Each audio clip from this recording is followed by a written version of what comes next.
রোজা ভাঙবে কি না।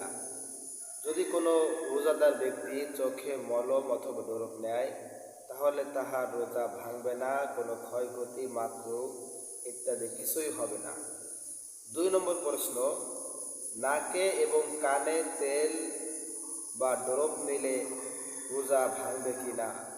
নাকে তেল বা ডোরক নিলে রোজা ভেঙে যাবে, একটা কাজা পরবর্তীতে ওয়াজিব হবে।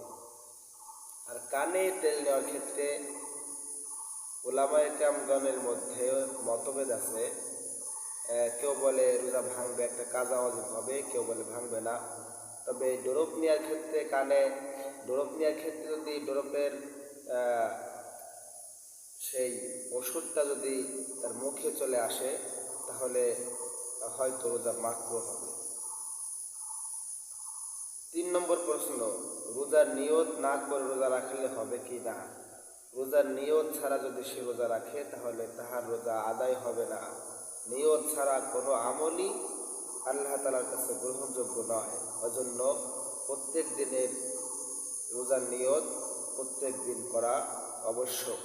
রোজার নিয়ত মুখে করা মুস্তাহাব, অন্তরে নিয়ত করা এটা আবশ্যক তার জন্য, মুখে জরুরি না, তবে মুখে করলে তার মুস্তাহাব আদায় হবে।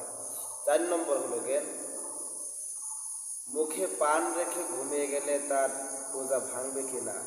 যদি এমন হয় মুখে পান রেখে ঘুমিয়ে গেছে, সাহারি খায়ে মুখে পান রেখে ঘুমিয়ে গেছে, তাহলে এমন অবস্থা হয়েছে যে আজানের অনেক পরে সে ঘুম থেকে উঠছে, এমন অবস্থা হইলে তাহার রোজা ভেঙে যাবে, পরবর্তীতে একটা কাজা তাহার জন্য ওয়াজিব হবে।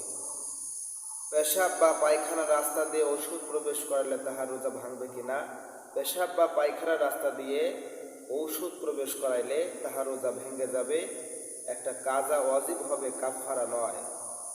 6 নম্বর প্রশ্ন, হস্তমৈথুন করলে রোজা ভাঙবে কিনা।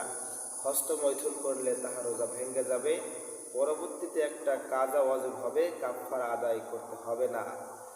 7 নম্বর প্রশ্ন, ইচ্ছাকৃতভাবে কোনো কিছু খাইলে রোজা ভাঙবে কিনা। ইচ্ছাকৃতভাবে কোনো কিছু খাইলে তাহার রোজা ভেঙে যাবে, 60টা কাফারা এবং একটা কাজা তাহার জন্য আবশ্যক হবে।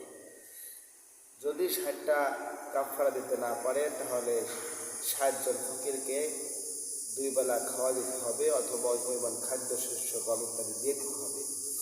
8 নম্বর প্রশ্ন, স্বামী স্ত্রী মিলন করলে রোজা ভাঙবে কিনা। স্বামী স্ত্রী মিলন করলে রোজা ভেঙে যাবে, 60টা কাফারা ওয়াজিব হবে এবং একটা কাজা তাহার জন্য ওয়াজিব হবে।